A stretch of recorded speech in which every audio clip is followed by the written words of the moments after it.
how to use NordVPN on iPhone. Hello everyone and welcome back to our channel. Want to stay secure and private online? In today's video, I'll show you how to use NordVPN on your iPhone step by step. So let's get started.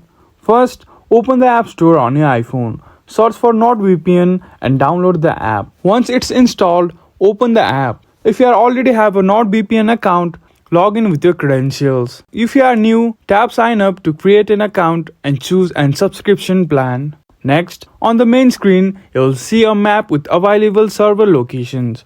Tap Quick Connect to automatically connect to the base server for you.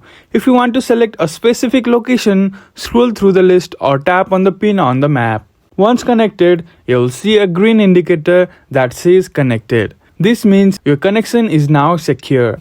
NordVPN will encrypt your data and hide your IP address, keeping your online activities private. Explore features like Threat Protection Lite for blocking ads and malware. You can also enable the kill switch in settings for added security. And that's it. Now you are all set to use NordVPN on your iPhone. Stay safe and enjoy a secure browsing experience. If this video helped you, hit the like button and subscribe for more tips. Thank you for watching and we will see you again in the next video.